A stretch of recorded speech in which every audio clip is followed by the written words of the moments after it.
Hey, I'm Lisa Singer, and this is Brand Insider BTS, where I get to pull back the curtain on some of the most influential women marketers today. And with me is Nicole Schlegel, and she is the VP of Global Digital Marketing at Universal Pictures. Hey, Nicole, welcome.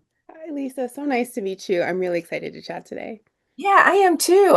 And wait, move your head this way. I'm curious, what's the picture behind you?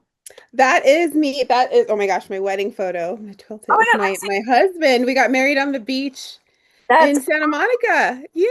I I was mean, just like cutting very him out of the. good. So very nice. Okay, so Yeah, just like to check out my background. of course.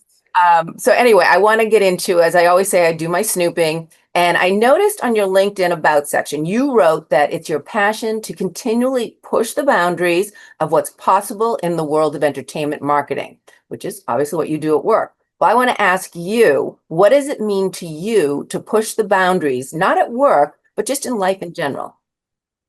Oh, wow. I think for me, so I would look back to things I wanted to do after I had my daughter and maybe pushing myself physically, I think is how I would push boundaries. And so funny when I was in my 20s, my husband was really into snowboarding. He tried to get me to do it. I was like not really into it.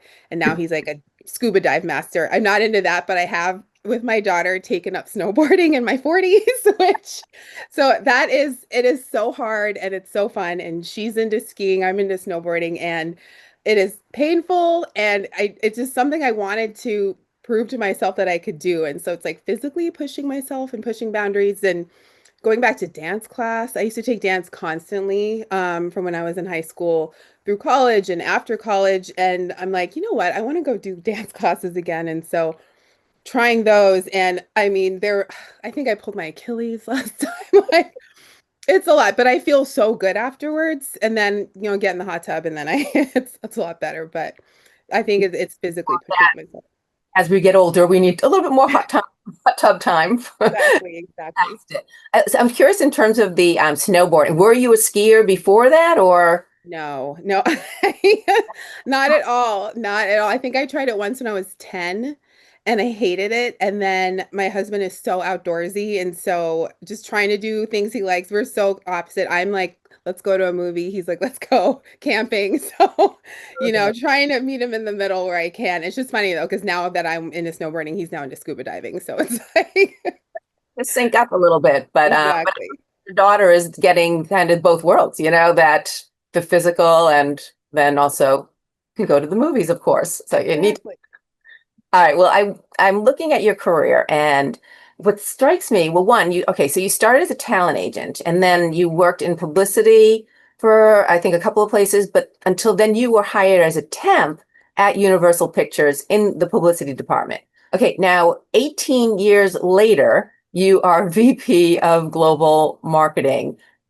Well, that's amazing. I mean, that's like a Hollywood movie. They should make a movie. Like, I want to ask you from when you were first starting, when you were first graduating college, what you obviously went towards publicity, so you saw that a little bit, but what did you see for yourself? And then talk about the path to getting to where you are.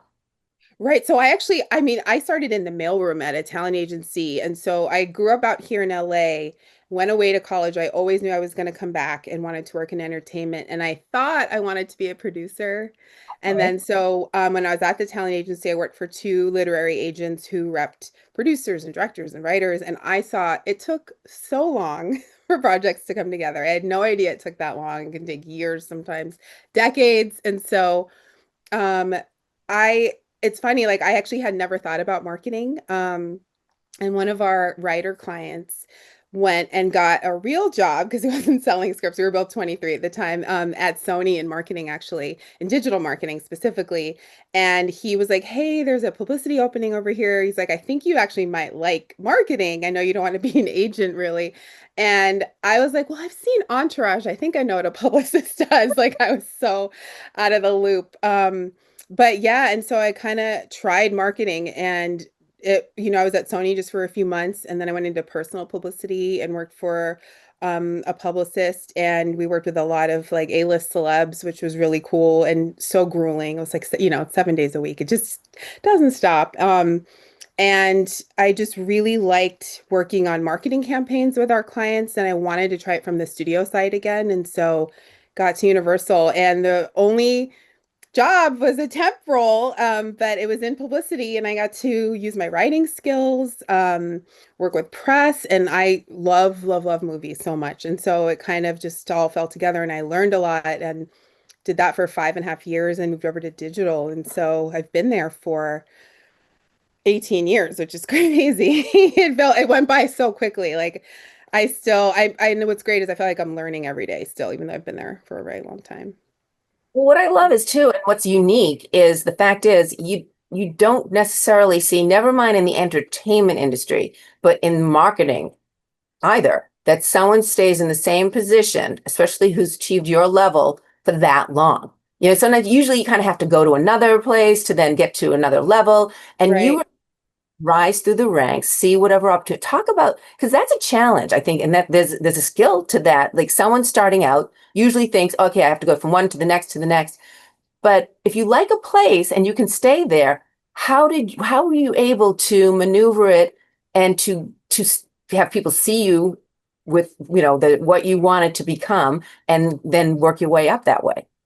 No, that's a good question. I think I was always asking questions. I am always, even in school, I was always like, why? Like math class. Well, why do you use that method? Why?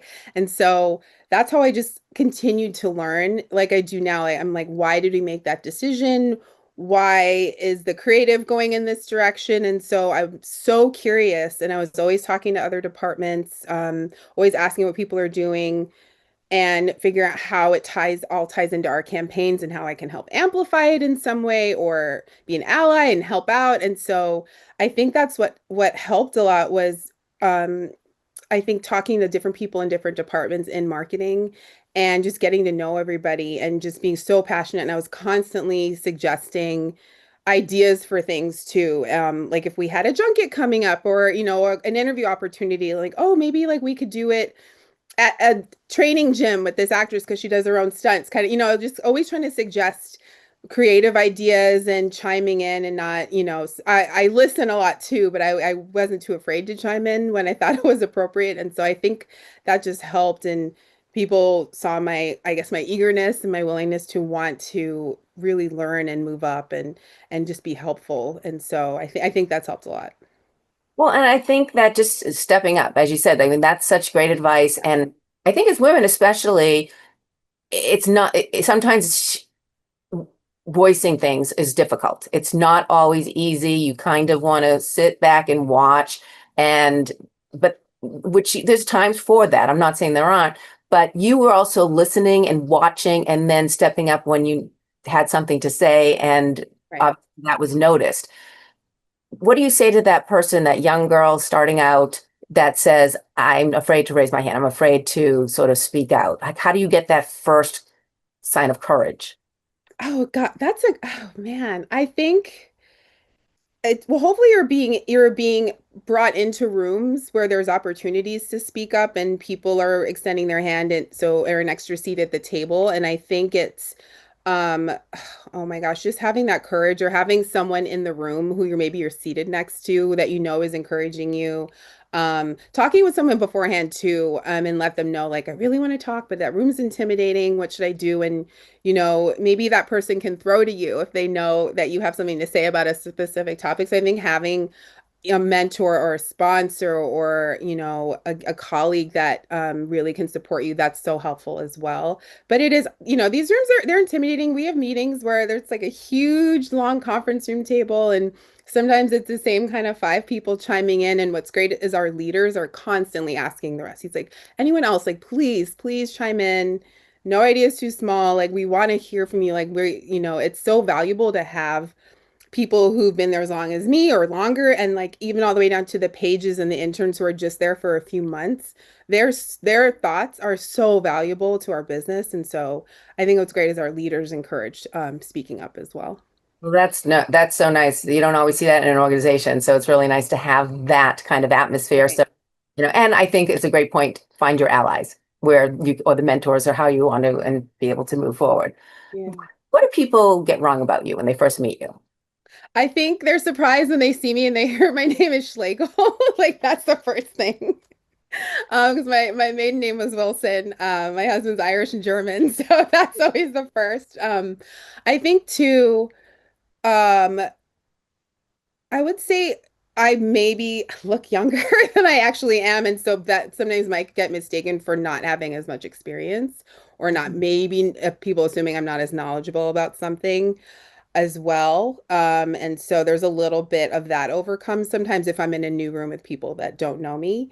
But and then also just on the personal side, I love sports. I think people assume, I don't know why, but are surprised to hear that. So I'm like super into sports. Well, maybe they've seen you snowboarding, so you know. I do not post those videos at all. I can barely take them. I'm like too concentrated on not falling. So I love that. I also could see, I mean, and you can correct me, because you're so vibrant and fun, like you're just happy and as you said, you look younger. Like that would be another reason people might say, oh, she's not really serious, or she not, like that could be it could be disarming in a sense. It might be actually beneficial to you to sort of, you know, sort of get in there and slide in there. Yeah, I know what I'm talking about, kind of. exactly. Surprise them, yes. All right, well, Pleasantly surprised. yeah. Pleasantly surprise them.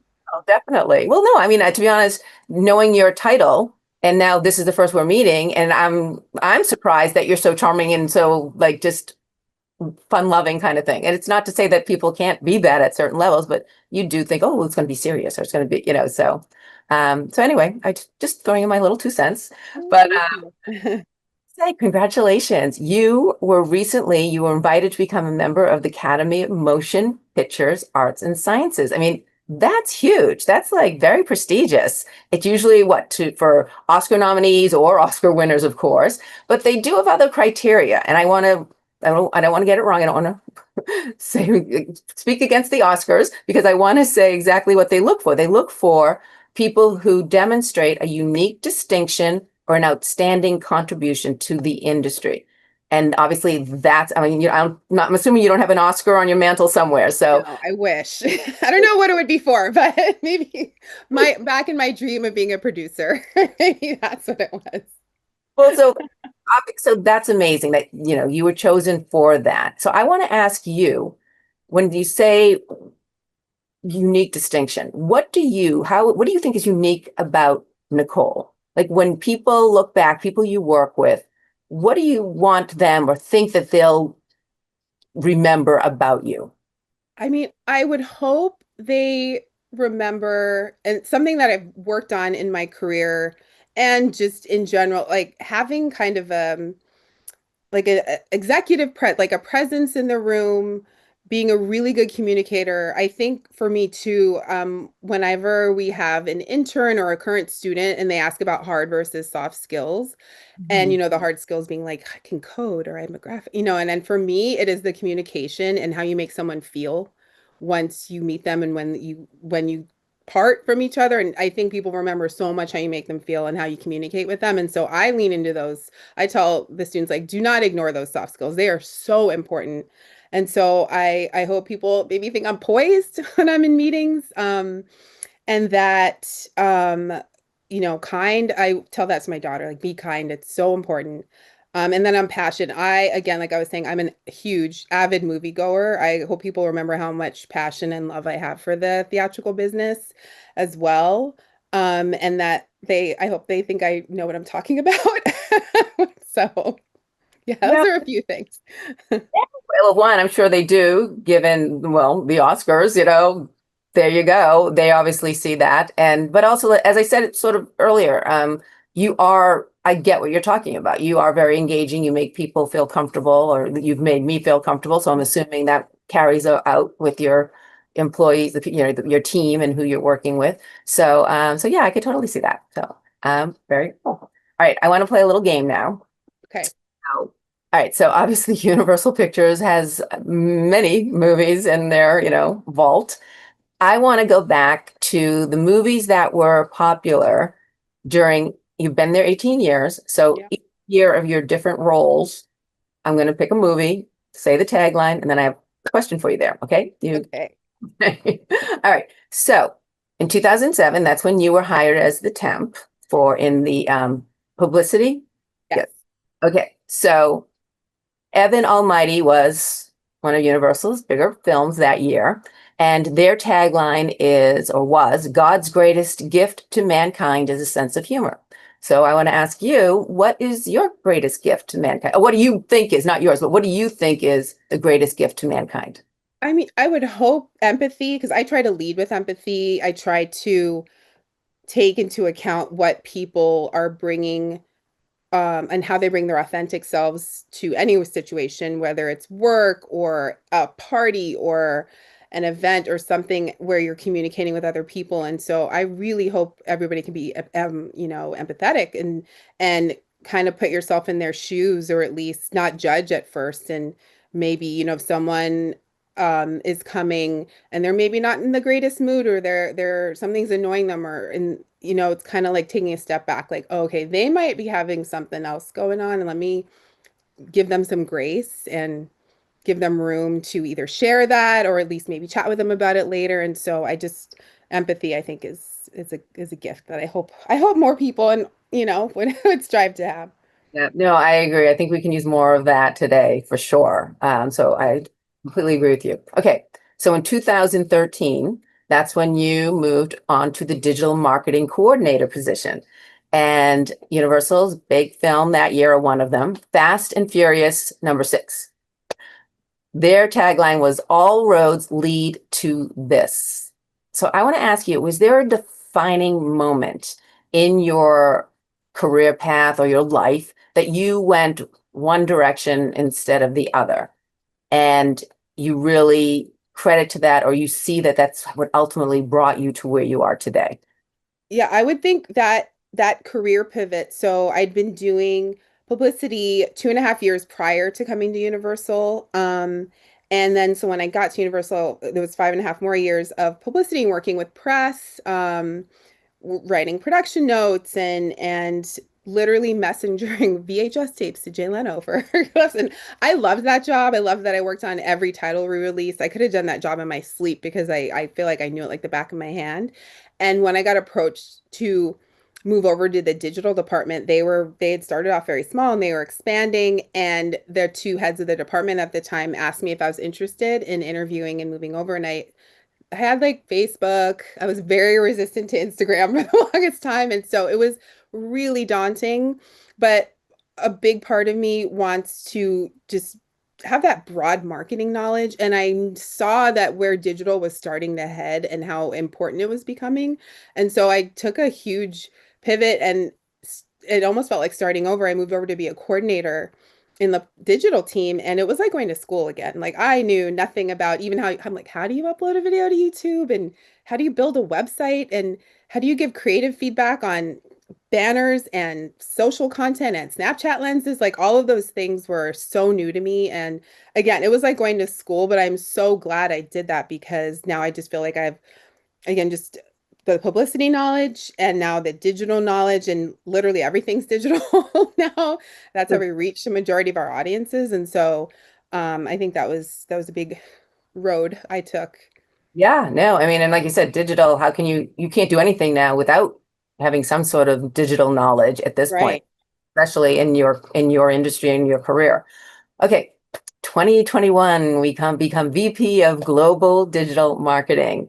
Okay, so Sing 2 was one of the popular movies at that time, and their tagline was, Where will your dreams take you? So just what was one of your most memorable dreams when you were a kid? So I grew up with two parents who are actors and was told don't do that.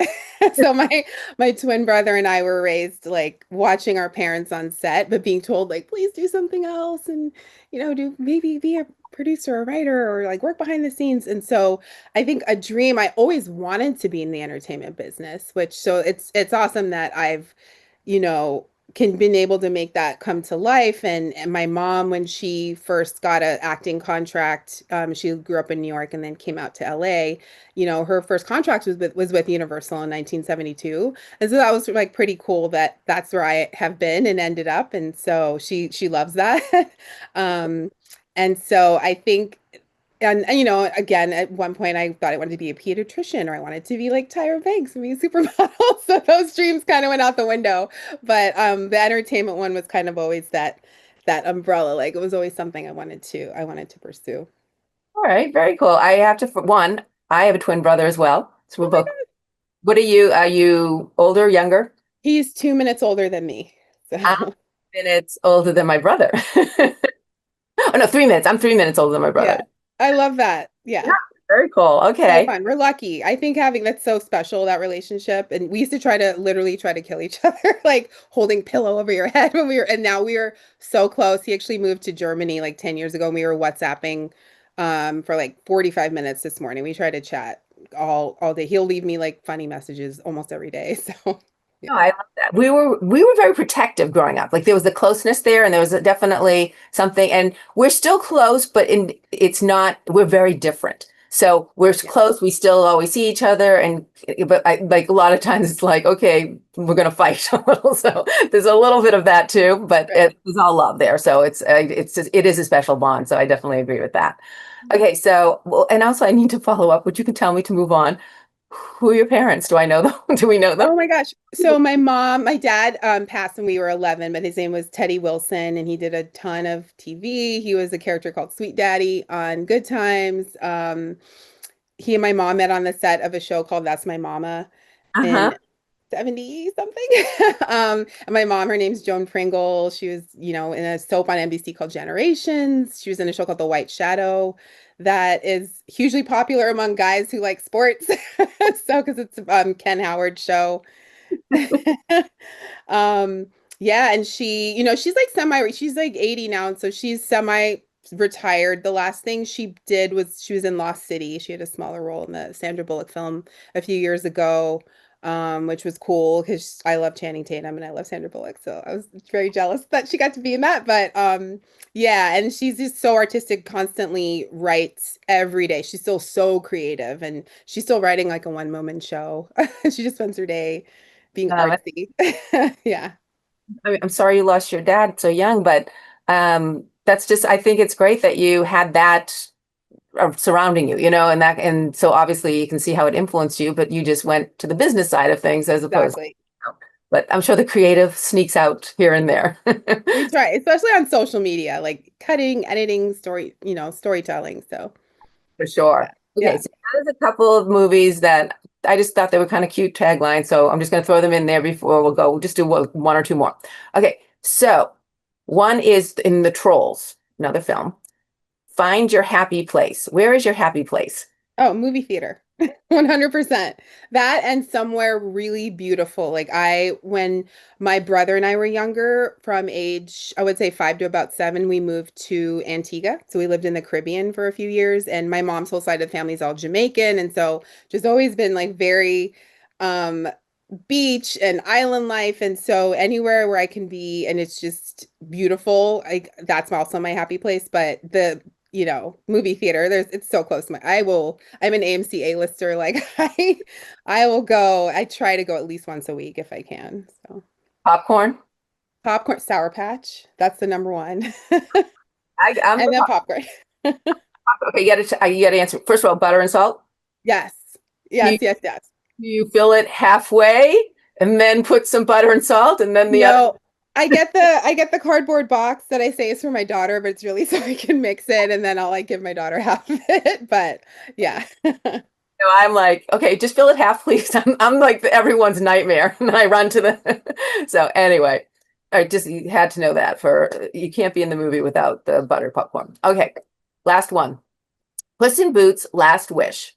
Okay, so one of the film's quotes, so this isn't a tagline, is he's known across the land by many names. The Stabby Tabby, El Macho Gato, am I saying that right? The Leche Whisperer, and then it ends with Puss saying, I was Puss in Boots. So he has all these nicknames.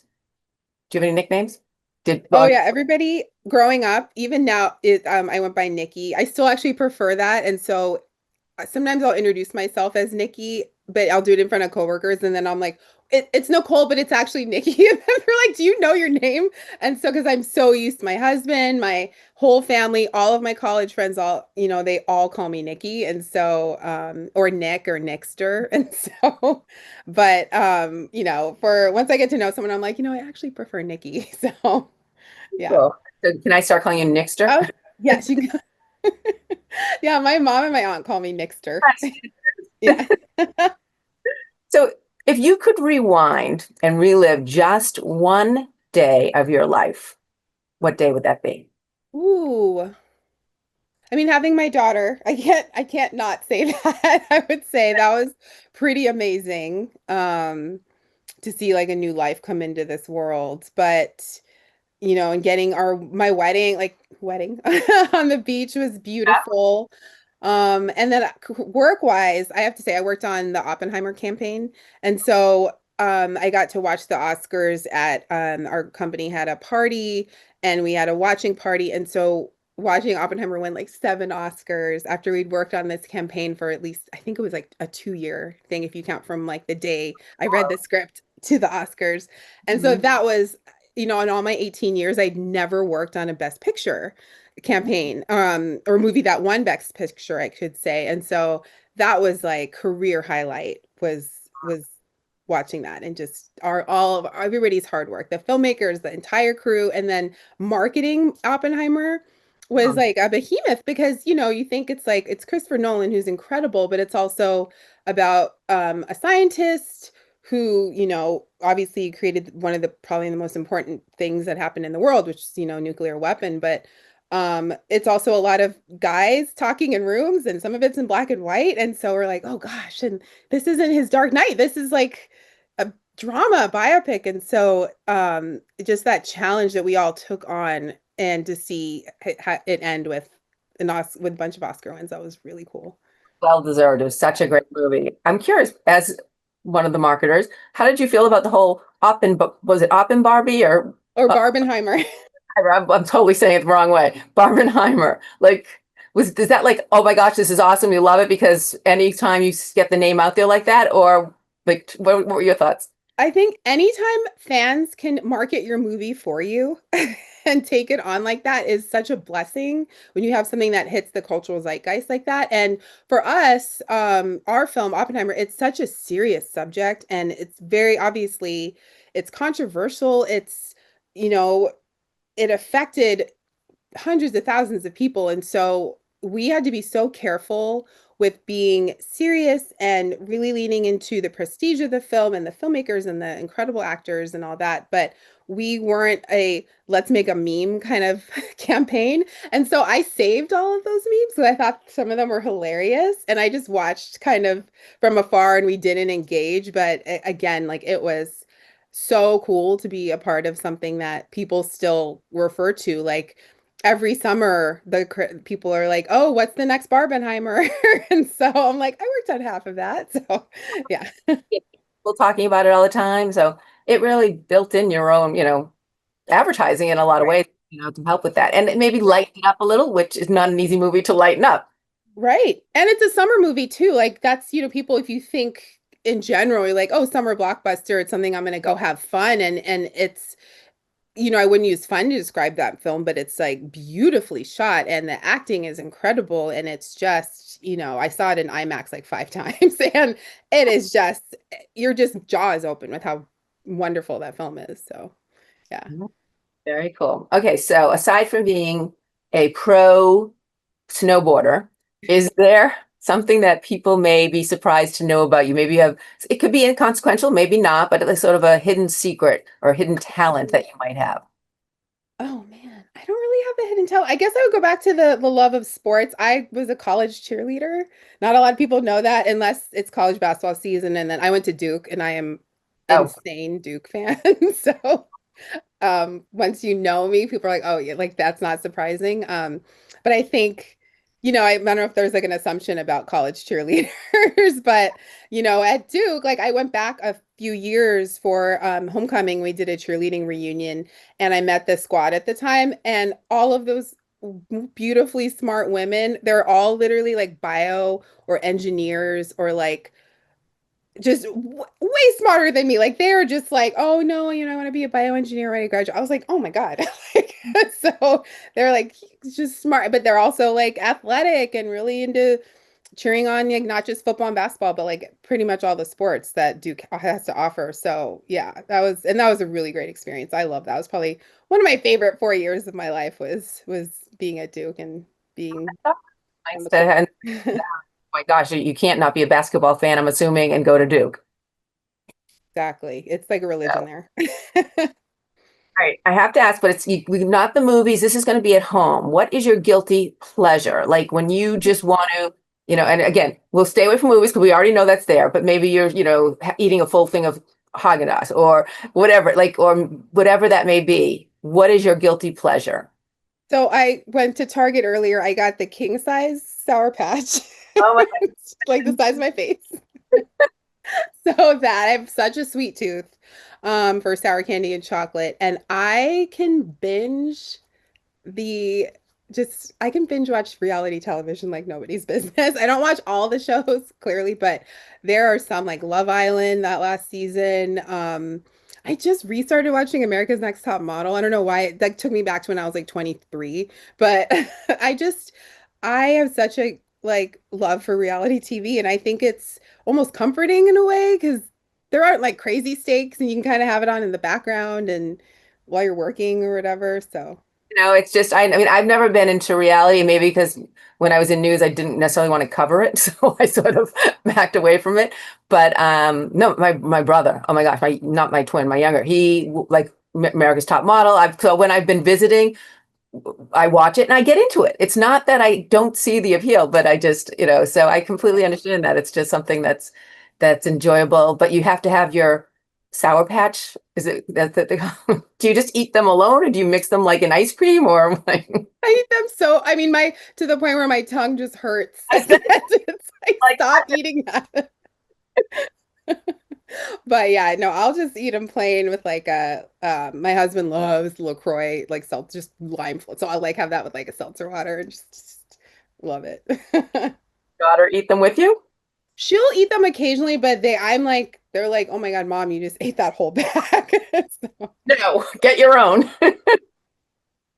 exactly. Good to know. Well, Nicole, this has been such a pleasure. Thank you so much. I've really enjoyed this. Oh, I love chatting with you. Thank you so much for having me on. This was great. I really appreciate it. And thank you for watching. And as I always say, if you know another fabulous marketer like Nicole and you want me to pull the curtain back, just let me know and I will do my best. So again, Nicole, thank you. Thank you.